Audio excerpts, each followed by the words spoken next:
욥기 42장 10절로 15절까지 말씀입니다. 구약 성경 804쪽이 됩니다. 욥기 42장 10절로부터 15절까지 봉독해 드립니다. 욥이 그의 친구들을 위하여 기도할 때 여호와께서 욥의 공경을 돌이키시고 여호와께서 욥에게 이전 모든 소유보다 갑절이나 주신지라. 이에 그의 모든 형제와 자매와 이전에 알던 이들이 다 와서 그의 집에서 그와 함께 음식을 먹고 여호와께서 그에게 내리신 모든 재앙에 관하여 그를 위하여 슬퍼하며 위로하고 각각 캐시다 하나씩과 금고리 하나씩을 주었더라. 여호와께서 욥의 말년에 욥에게 처음보다 더 복을 주시니 그가 양 14,000과 낙타 6,000과 소 1,000결이와 암나귀 1,000을 두었고 또 아들 7과 딸 3을 두었으며 그가 첫째 딸은 여미마라 이름하였고 둘째 딸은 구시아라 이름하였고 셋째 딸은 게렌합북이라 이름하였으니 모든 땅에서 욥의 딸들처럼 아리따운 여자가 없었더라. 그들의 아버지가 그들에게 그들의 오라비들처럼 기업을 주었더라. 아멘. 성도 여러분들은 지금 겪고 있는 가장 힘든 시험이 무엇입니까? 경제적인 것일 수도 있고 건강의 문제일 수 있습니다. 가족이나 인간관계 때문일 수 있습니다. 어떤 분은 아무에게도 말하지 못할 마음의 고통 또는 영적 침체가 있을 수 있습니다. 분명한 것은 시험이 없는 사람은 없습니다. 제가 가끔 말씀을 준비하면서 그런 생각을, 이번에도 말씀을 준비하면서 그런 생각을 했어요. 참 복받고 부자되고 성공하고 모든 것이 잘 되는 설교, 참 그거를 전하고 싶은데, 그런데 저의 메시지에 한결같이 시험, 문제, 시련, 고난의 그러한 부분을 향한 메시지가 항상 준비가 돼요. 그런데 한 가지 제가 확신하는 것은 복을 받고 이 땅에서 물질의 복이든 건강의 복이든 성공의 복이든 형통의 복이든 그러한 복을 받는 것도 좋지만 나쁘지 않죠. 그것이 왜 나쁜 겁니까? 좋지요. 우리 모두가 다 그 소망을 가지고 있죠. 그런데 하나님의 시각에서 보면은요, 시련을 이기는 자, 어려움을 이기는 자, 정말 험난한 풍파를 극복하는 자, 특히 믿음을 가지고 하나님을 의지해서 넘어서는 자, 하나님께서는 그 사람을 정말 사랑하십니다. 하나님은 그러한 사람을 결코 놓치지 아니하실 뿐만 아니라 우리가 알지 못하는 비밀한 것으로 정말 예비하고 계세요. 그래서 성경을 보면 한결같이 뭐에 대한 말씀이냐? 이 땅에서의 시련, 어려움, 고통, 고난, 그러한 것을 이기라는 말씀이에요. 흔들리지 말라는 말씀이에요. 그것이 무엇이든. 왜? 하나님이 계시는 까닭이에요. 하나님이 살아계신 까닭이에요. 하나님께서 지켜보시는 까닭입니다. 하나님께서 기억하시기 때문이에요. 그래서 우리가 말씀을 복 받으세요, 부자 되세요, 기분 좋지요. 그런 소리가 더 듣기 좋지 않겠습니까? 아니, 목사 입장에서도 그런 소리 하는 게 더 쉽지 않겠어요? 더 즐겁지 않겠어요? 더 편하지 않겠습니까? 그런 말씀으로 준비하는 것이 더 쉽지 않겠습니까? 그러나 정말 주님 앞에서 우리가 이러한 시련, 시험을 이기는 것이 정말 귀한 복이 됨을 믿으시기를 바랍니다. 그리고 그 믿음 가운데에 정말 우리의 삶에 어떠한 문제이든 문제가 없는 사람은 없어요. 우리 가운데에 문제 남녀노소 할 것 없이 다 문제가 있습니다. 목사인 저라고 없겠어요? 다 있지. 그러나 우리가 이러한 문제를 다른 것이 아닌 주님을 의지해서 이기는 자로 나아갈 수 있기를 바랍니다. 최근 금요일 예배 시간에는 야고보서를 강해하고 있습니다. 시작한 지가 한 2, 3주 됐어요. 그런데 이 야고보서가 서두부터가 시험에 대해 언급하고 있습니다. 여러 차례 설명드린 바와 같이 시험의 헬라어는 페이라스모스라고 해요. 이것은 문맥에 따라서 뜻이 달라져요. 시험, 테스트, 템테이션, 유혹, 트라이얼, 시련. 그러니까 문맥에 따라서 어떨 때는 하나님의 테스트가 되기도 하고요. 어떨 때는 악한 영의 유혹이 되기도 하고요. 어떨 때는 이 광야의 인생을 살아갈 때에 어려운 시련이 되기도 합니다. 우리는 광야 같은 세상을 살아가는 나그네예요. 누차 말씀드리지만은 우리가 나그네 된 것을 잊지 말아야 돼요. 우리가 광야에 마치 주인 된 것처럼 살아가는 것은 대단히 어리석은 거예요. 우리는 나그네 인생을 삽니다. 그래서 본향을 이룰 때까지, 우리가 본향에 도착할 때까지 우리는 이 땅에서 크고 작은 시험이 끊임없이 우리에게 닥쳐오게 됩니다. 그런데 이러한 시험이란 것이 하나씩 시간의 간격을 두고 우리의 뜻에 맞춰서 아니면 우리의 형편에 맞춰서 찾아오면 얼마나 좋습니까? 그러면 좀 견딜만 하지 않겠어요? 그런데 이 시험이라는 것이 그렇게 우리를 찾아오지 않아요. 때로는요, 감당하기 힘든 시험들이 폭풍우처럼 몰려옵니다. 최근에 중국에 대단히 큰 태풍으로 인해서 큰 재해로 고통을 받고 있는 것을 보게 됩니다. 뭐 중국이든 미국이든 되게 큰 나라 아니에요? 그런데 자연재해가 임하면, 폭풍이 임하면, 태풍이 불면 그 대국들도, 대국이라고 하는 큰 나라라고 하는 힘이 센 나라라고 하는 그러한 나라들도 어떠한 방법이 없더라고요. 근데 마치 이런 것처럼 우리에게 시험도 그렇게 닥쳐올 때가 있어요. 그런 시험이 닥칠 때는 참 우리 자신들이 무기력한 것을 발견해요. 우리가 뭔가 작은 시험들 혹은 우리한테 오는 시험들을 이겨나갈 때는 내 존재감을 느끼는데 내 능력도 보고 뭔가 나의 모든 지금까지의 준비된 것을 살필 수가 있는데 때로는요, 그런 것들이 전혀 소용이 없어요. 우리를 압박하고 힘들게 하고 지치게 하고 쓰러질 뿐만 아니라 너는 다시는 일어설 수 없을 거야. 그러한 힘으로 우리에게 다가옵니다. 그럴 때 사람들은 낙심하고 주저앉기가 쉽습니다. 당연히 원망과 불평이 쏟아지게 됩니다. 왜 내게 이러한 일이 일어났는가? 격동해요. 그리고 그 이유를 자신에게서 못 찾으면 남에게서 찾아요. 남을 탓하기를 시작하고요. 결국에 그 원망과 불평의 화살은 하나님을 향해 나아갑니다. 그러나 성경은 이러한 유형의 시험과 환난 속에서도 피하라, 도망하라 하지 않습니다. 이겨라, 끝까지 견뎌라, 믿음을 지켜라 당부합니다.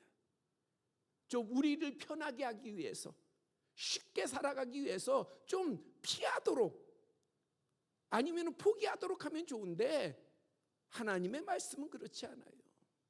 이기라고 합니다. 포기하지 말라고 합니다. 견디라고 합니다. 그러면서 이기는 자를 향해서 살아계신 하나님의 섭리와 회복 그리고 예비하신 복을 분명하게 언약하고 있습니다. 그러니까 믿음의 사람은 이것을 봐야 되는 거예요. 하나님의 언약을 볼 줄 알아야 되는 거예요. 그거를 못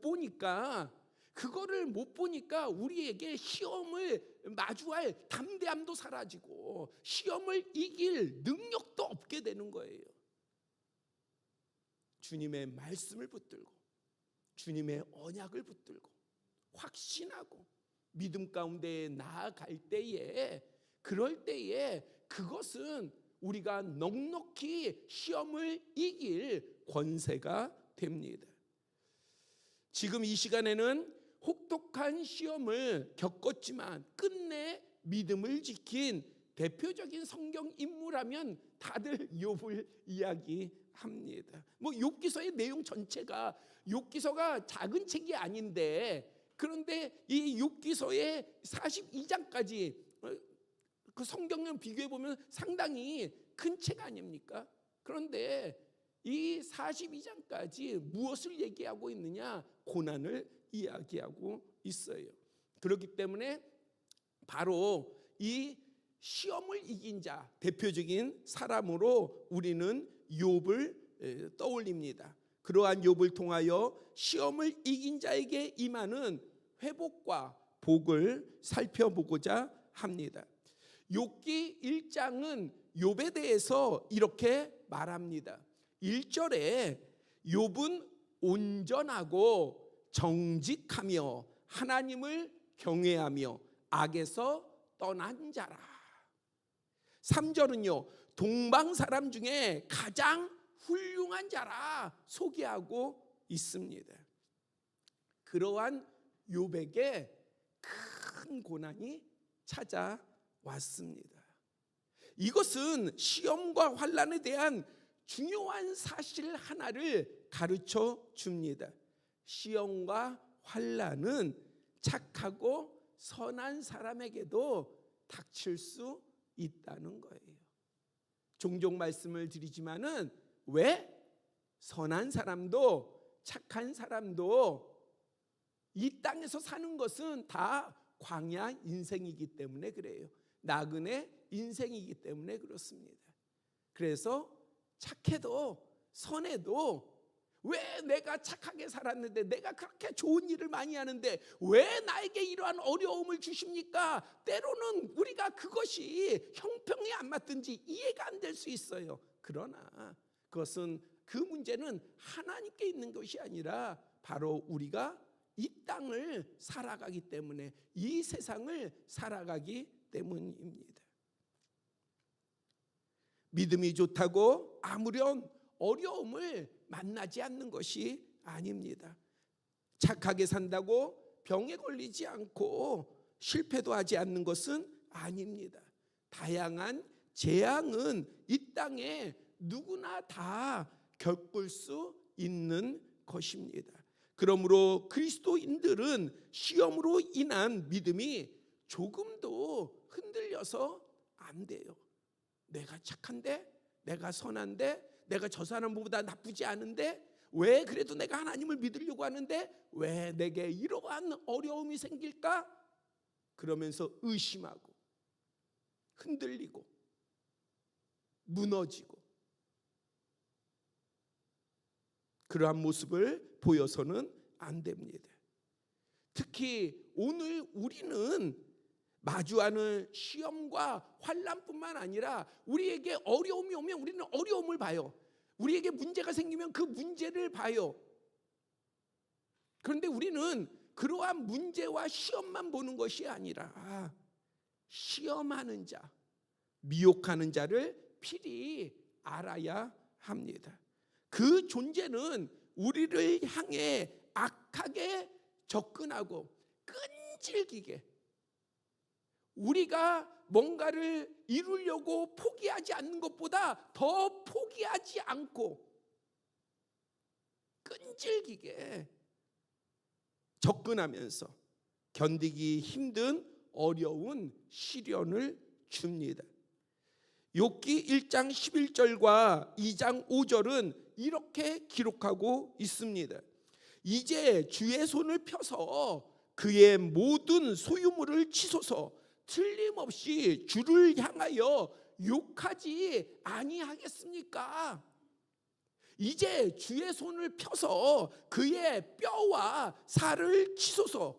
틀림없이 주를 향하여 욕하지 아니하지 않겠나이다. 즉 믿음의 사람을 망치고 쓰러뜨리려 하는 나쁜 미혹의 시험이 악한 영인 사탄에게서 온다는 사실을 여실히 보여줍니다. 히브리어, 우리가 사탄 많이 얘기하잖아요.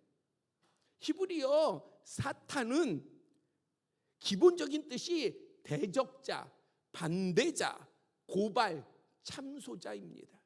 그러니까 사탄은 대적자예요. 하나님을 대적하고 믿음의 사람을 대적합니다. 참소자예요.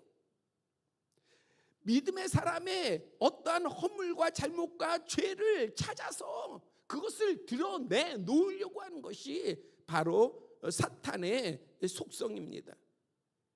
또한 헬라어 디아볼로스, 디아볼로라고도 하는데 우리가 무슨 게임이 있는 것 같더라고요. 그게 마귀예요, 마귀. 마귀가 디아볼로스인데 이 디아볼로스는 어떤 뜻이냐? 비방자, 중상하는 자, 사이를 갈라놓는 자예요. 이것이 마귀가 주는 시험입니다. 그리고 거짓의 아비, 아담과 하와를 미혹한 옛뱀, 시험하는 자, 광명한 천사로 가장하는 자. 그러니까 뭔가 좋게 포장을 하고 위장을 하고 변장을 해서 우리를 미혹합니다. 그리고 산길 찾는 우는 사자, 공중의 권세 잡은 자 등으로 소개하고 있습니다. 이러한 것은 사탄의 속성을 표현한 것으로 사람을 죄와 악한 것에 빠지게 하고 하나님이 아닌 우상을 섬기게 하며 세상을 사랑하게 하고 결국 하나님을 대적하게 하거나 하나님을 떠나게 합니다. 그러니까 이 사탄, 마귀, 거짓의 아비, 참소자, 비방자, 공중의 권세 잡은 자, 우는 사자, 이 모든 것이 궁극적으로는 무엇을 목적으로 하느냐? 믿음의 사람, 구원받을 사람을 하나님을 떠나게 하고 결국에 멸망받게 하는 것입니다. 이러한 사탄이 욥에게 작정하고 시련을 주었습니다. 동방의 큰 부자였던 욥의 모든 소유는 도적대와 재해로 모두 잃어버렸고 아들 7과 딸 3도 모두 죽었습니다. 동방에서 부자라고 소문났는데 그 재물이 한순간에 다 없어졌어요. 그럴 뿐만 아니라 종들도 다 사라지고요. 아들과 딸들 10자녀도 다 죽었어요. 과연 이 시험을, 이 고난을 이길 수 있는 사람이 몇 명이나 되겠어요? 욥은 이러한 끔찍한 큰 시험을 당할 때에 하나님에 대해서, 하나님을 향해서 원망이나 불평하지 않았습니다. 이것이 우리가 그냥 욥기의 문자적인 글로 보니까 쉽지, 하나님을 믿는 사람에게, 하나님을 믿는 여러분에게 이러한 시험이 닥친다고 한다면 누가 하나님을 향해서 원망하는 마음이 생기지 않을 사람이 어디 있겠어요? 다 하나님을 향해서 원망하지 않겠습니까? 내가 하나님을 믿었는데, 내가 하나님 앞에 기도했는데, 내가 하나님 앞에 예배를 드리는데, 그런데 하나님을 믿는 나에게 왜 이런 시련과 고난, 이러한 처참함을 나에게 주십니까? 불평이 나오지 않겠어요? 격동되지 않겠습니까? 그러나 욥은 그렇게 하지 않았어요. 이것은 믿음의 사람이 괴롭고 어려운 문제를 만날 때에 깊이 새겨야 할 말씀이에요. 지혜예요. 우리에게 어떤 어려움이 닥쳐도 하나님을 향해서 원망하거나 불평해서는 안 됩니다. 오히려 욥은 1장 21절에 이렇게 고백했습니다. 내가 모태에서 알몸으로 나왔사온즉 또한 알몸이 그리로 돌아올지어다. 다시 말하자면 내가 적신으로 나왔은즉 적신으로 돌아가는 것이 당연합니다.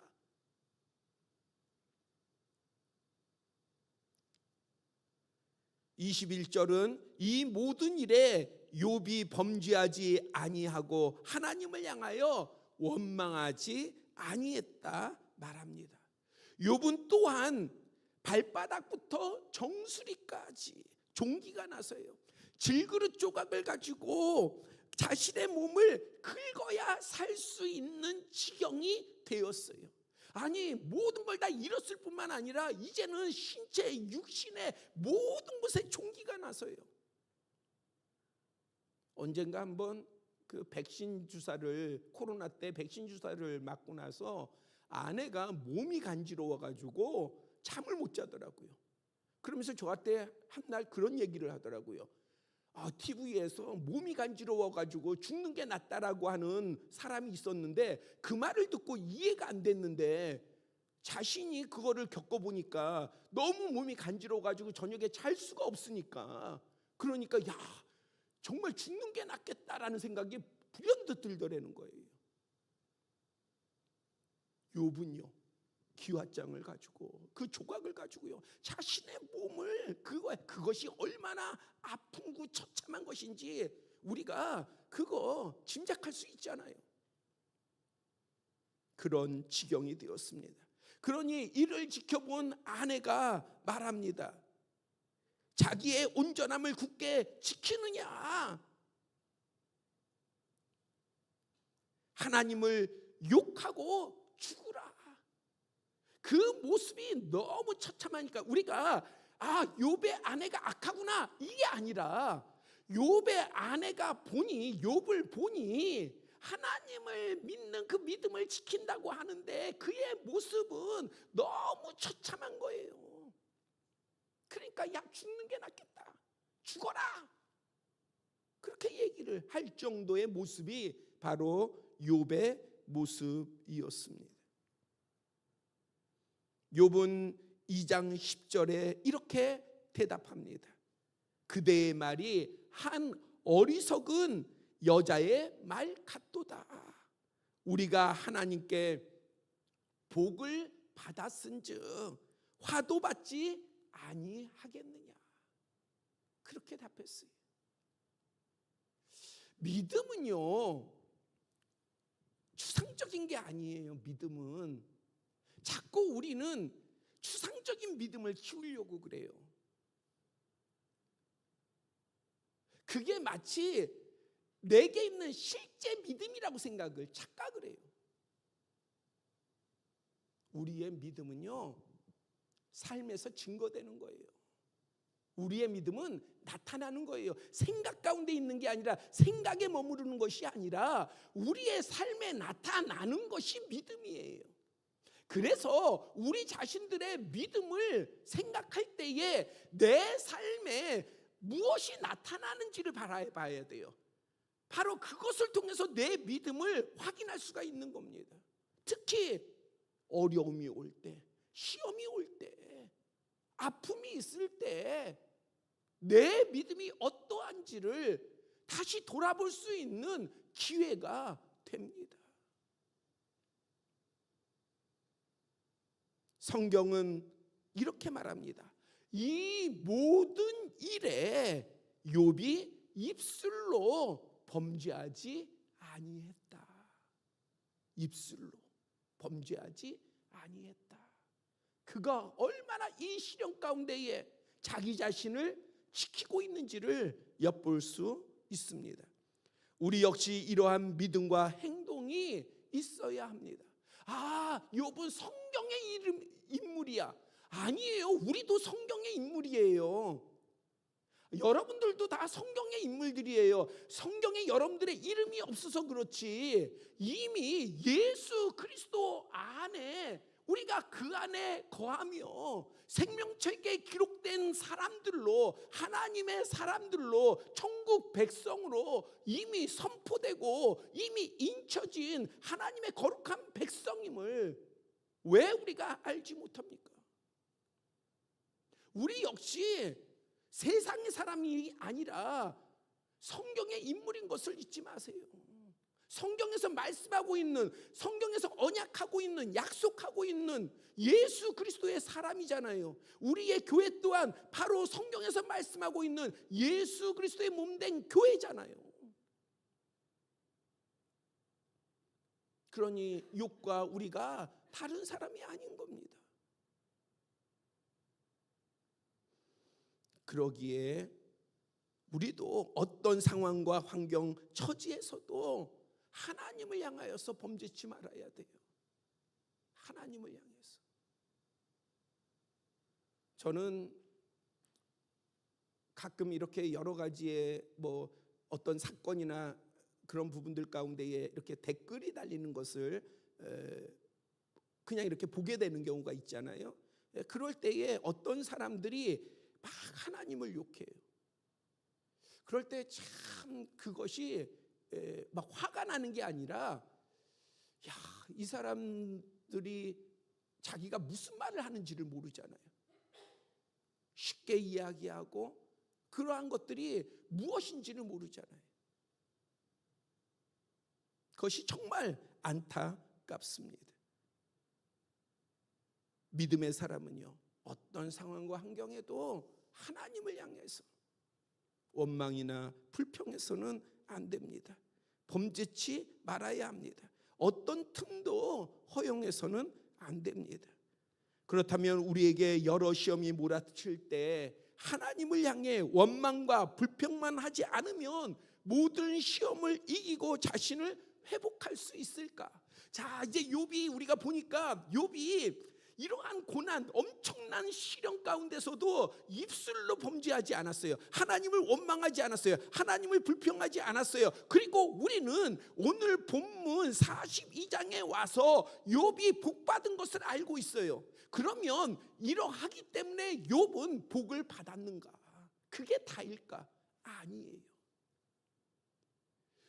우리가 이 부분을 놓치지 말아야 합니다. 그러니까 원망하지 않았어? 불평하지 않았어? 이거 중요해요. 그러나 그것이 우리가 회복과 복을 받는 전부는 아닙니다. 그러면 우리에게 여러 시험이 몰아칠 때 우리가 어떻게 하여야 온전히 회복하고 이길 수 있을까? 살아계신 하나님을 만나야 해요. 하나님을 만나셔야 돼요.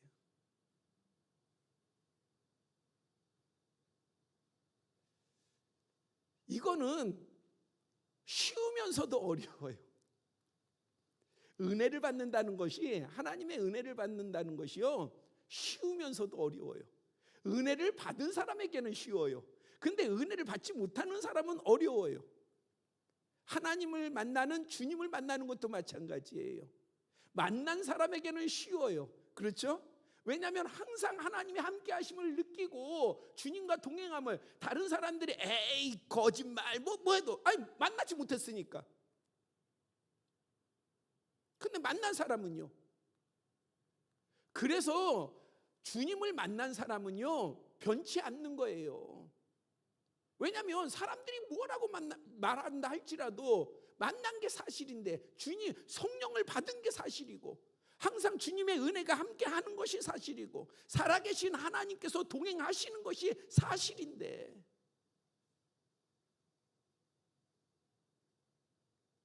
하나님을 만나셔야 돼요. 옛날에 말고요. 내가 옛날에 주님을 만났어, 내가 주님을 경험했어, 주님께서 나에게 이렇게 임했어. 옛날 찾지 말고요, 지금 살아계신 하나님을 만나셔야 돼요.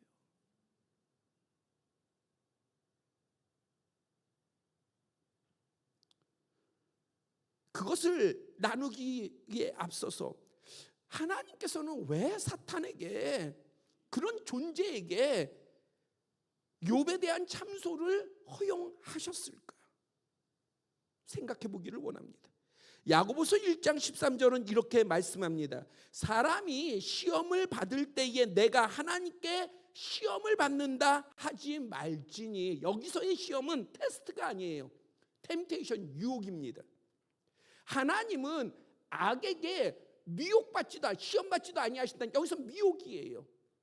하나님은 미혹받지 않으셔요. 다시 말하자면은 어떠한 존재들이 하나님을 흔들려고 그래도 하나님을 흔들리시는 분이 아니에요. 그러니까 어떠한 말이나 어떠한 논쟁 가운데에 끌려서 하나님이 시험을 하시는 것이 아니라는 거예요. 환난을 주는 거나 시련을 주시는 것이 아니라는 거예요. 하나님은 악에게 시험을 받지도 미혹을 받지도 아니하시고 친히 아무도 시험하지 아니하신다. 뭘 하지 아니하신다? 미혹하지 아니하신다는 거예요. 여기에서 말하는 시험은 사람을 죄로 이끄는 유혹과 미혹입니다. 그러므로 하나님께서는 사탄의 악한 꾀에 호응을 하신 것이 아니에요. 호응하셔서 욥에게 시련을 주신 게 아니에요. 하나님이 이러한 것에 호응을 하셔서 우리에게 병을 주시거나 아니면 우리에게 어려움을 주시거나 고난을 주시거나 실패를 주시는 것이 아니에요. 그것을 허락하시는 것이 아니에요. 또한 욥이 어떻게 반응하나, 야 저가 나를 믿는 자인데 야 이러한 것에 어떻게 반응하나 흥미롭게 지켜보시는 것도 아니에요. 하나님께서는 그런 속성이 없으세요. 하나님은 정직하십니다. 하나님은 진실하십니다. 우리가 생각하는 것보다 훨씬 진실하시고 우리의 단어의 뜻으로는 감당하지 못할 그러한 정직하심이 하나님께 있어요. 그래서 그러한 부분을 이야기하고자, 우리를 이해시키고자 회전하는 그림자조차도 없다 말씀하시잖아요. 다시 묻습니다. 하나님께서는 왜 사탄에게 욥에 대한 시험과 시련을 허락하셨을까? 욥에게 사탄이나 세상의 시험과 환난만 있었던 것이 아니에요. 우리가 시험을 당하면 시험에 몰입합니다. 어떤 사람이 나한테 어려움을 주면 그 사람에게 우리는 집중합니다. 그러나 그러한 상황 가운데서 우리는요, 그 문제 앞에 나만 있는 게 아니에요. 그 사람과의 관계 가운데서만 있는 게 아니에요. 욥에게는 전능하신 하나님께서 함께 하셨습니다. 고난만 있는 게 아니라, 역경만 있는 게 아니라, 환난만 있는 게 아니라, 사탄의 미혹만 있는 게 아니라, 바로 그 자리에, 그 상황에 하나님도 함께 하시는 거예요. 외면하시는 게 아닙니다. 그 하나님께서는 욥을 위하여 그가 겪는 고난과 시련의 크기와는 비교도 할 수 없는 은혜와 복을 예비하고 있으신 까닭에 허락하신 거예요. 그냥 지켜보시는 게 아니라 예비하고 계심이 있기 때문입니다. 그 살아계신 하나님께서, 함께 하시는 하나님께서 욥에게 나타나셨어요. 욥을 만나 주셨습니다.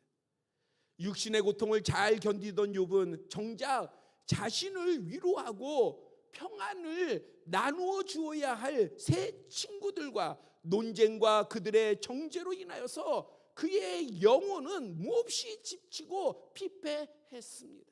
자신의 육신의 고난이 왔었을 때 그것을 견뎠어요, 이겼어요, 참았어요. 예, 자 이제 이기고 나갔습니다. 아내의 말도 그를 흔들지 못했어요. 그런데 그에게 새 친구가 찾아왔어요. 성경은 분명히 밝히고 있어요. 친구라고. 그러면 그 친구들이 찾아왔으면 욥이 기대했을 거 아닙니까? 위로를 주고 자기의 아픔을 나누고 자기의 슬픔을 짊어져 주고 자기에게 용기를 주고 격려를 해주고 어떠한 선한 노력들을 해주고 이럴 줄 알았는데, 그런데 오히려 그들이 욥을 정죄합니다. 논쟁이 시작되었어요. 결국에 욥은 그 10년까지 피폐했습니다. 바로 그때 욥기 38장에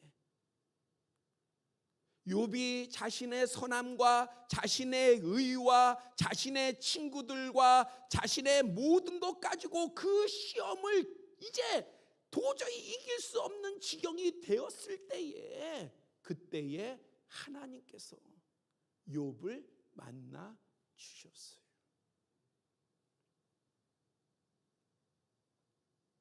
그러면서 하나님께서는 폭풍 가운데에, 왜 폭풍을까요? 시험이 폭풍까지 왔잖아요.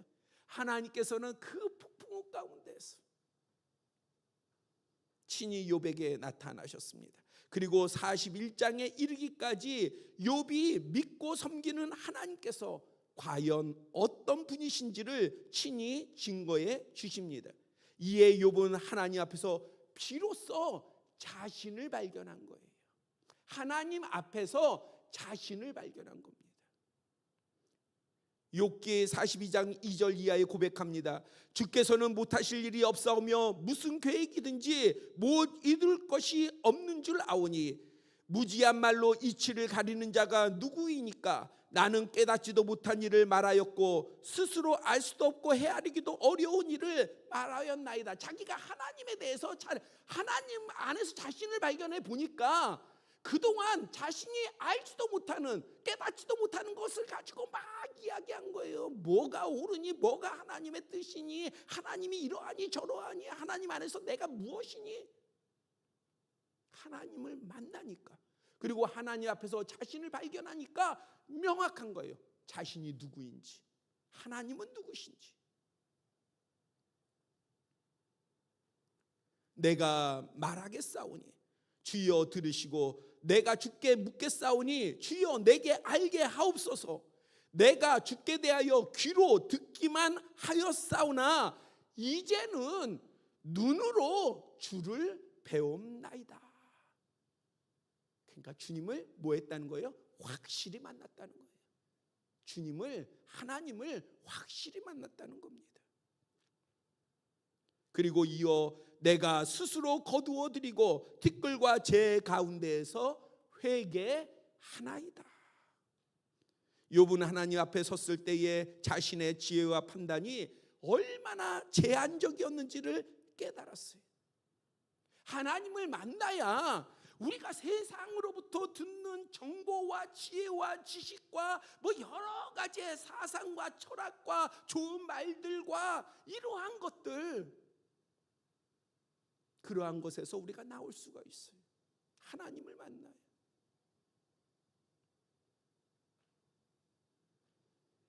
그래서 자신이 얼마나 제한적인 지식과 지혜를 가졌는지 그것을 깨닫고요, 하나님 앞에서 자신을 지극히 낮출 수 있었습니다. 성도 여러분, 정말 어려운 시험 가운데 있으십니까? 큰 시험 가운데 있으십니까? 아니면 다양한 시험 앞에 무기력한 모습으로 하루하루를 보내고 견디며 살고 계십니까? 우리가 무기력한 것도요, 미혹이에요. 아무것도 안 하는 것도, 그것도 시험이에요. 여러분들의 의로움이나 선행, 그리고 희생과 헌신의 대가로 이 모든 시험을 이기고 그 결과를 복으로 완성하는 것이 아닙니다.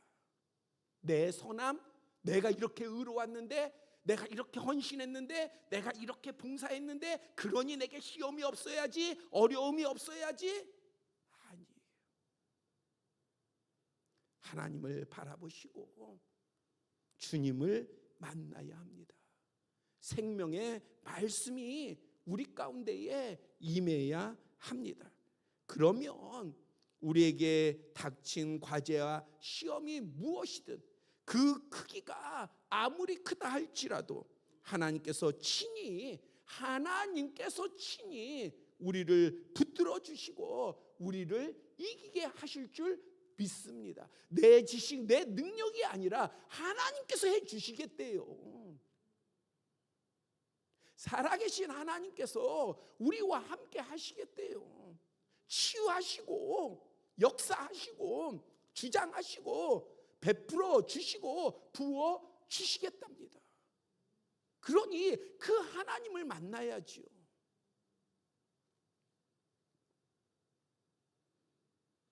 오늘 본문 13절은 욥이 시험 당하기 전 자녀의 수와 같은 아들 7과 딸 3을 두었다고 말합니다. 이제 모든 것이 회복 후에 이전과 같이 아들 7과 딸 3 똑같이 두었어요. 그리고 12절은요, 본문 12절은요, 욥의 말년에 욥에게 처음보다 더 복을 주시니, 복을 더 주셨다는 거예요. 그가 양 14,000과 낙타 6,000과 소 1,000결이와 암낙이 1,000을 두었다. 이거는요, 이 숫자는요, 시험을 당하기 전에 욥이 가졌던 소유물의 딱 2배가 됩니다. 갑절이 돼요.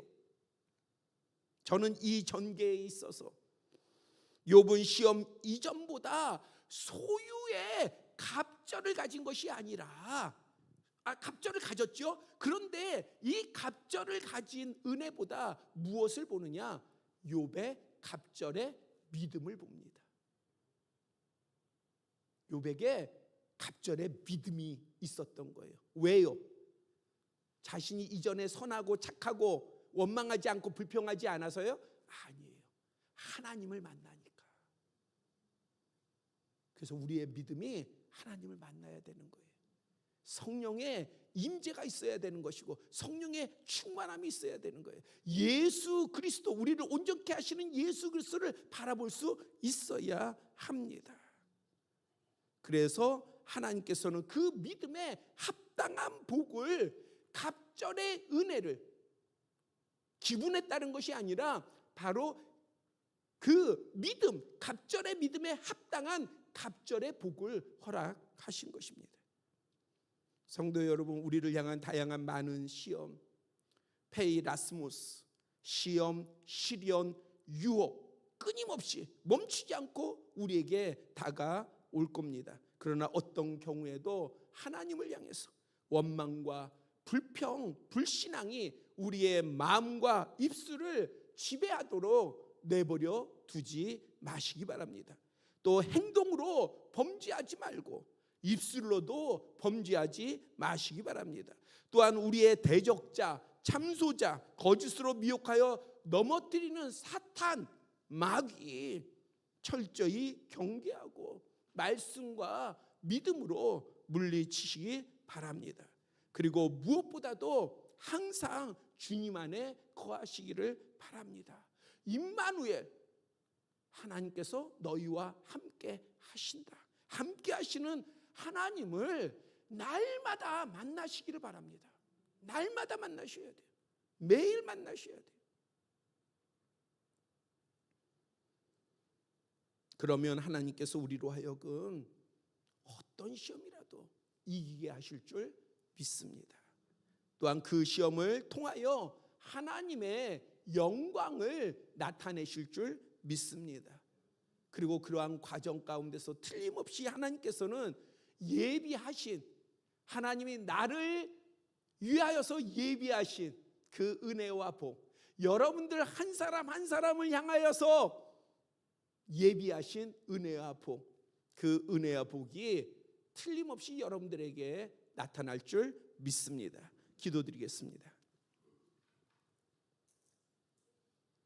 아버지 하나님, 우리가 고난과 시련과 시험을 좋아하지 않습니다. 우리의 삶에 이러한 것이 없으면 좋겠다는 바람이 있습니다. 예수님께서 우리에게 가르쳐 주신 기도 가운데도 시험에 들지 않기 위해서 기도하라 하였사온데, 그만큼 우리의 삶 가운데에 이 시험은 정말 우리를 힘들게 합니다. 아버지 하나님, 그러나 어떠한 시험이 온다 할지라도 우리가 입술로 범죄치 않게 하여 주시옵소서. 원망 불평하지 않게 하여 주시옵소서. 오히려 우리에게 살아있는 믿음을 가지고 미혹의 영을 대적케 하여 주시고 하나님의 뜻을 바라보게 하여 주시옵소서. 무엇보다도 항상 하나님과 동행하며 하나님을 만나며 주님 안에 거하게 하여 주시옵소서. 그러할 때에 시험이 어떠하든 어떤 모양이든 어떤 내용이든 우리가 능히 이길 수 있음을 믿사오니, 내게 능력 주시는 자 안에서 우리가 모든 것을 할 수 있음을 믿습니다. 그 증거로 그러한 삶으로 하나님의 예비하신 복을 그대로 받게 하여 주시며 하나님의 영광을 보게 하여 주시며 또한 하나님이 예비하신 승리를 얻는 우리 모두가 되게 하여 주시옵소서. 예수 그리스도의 이름으로 기도드렸사옵나이다. 아멘. 찬송 300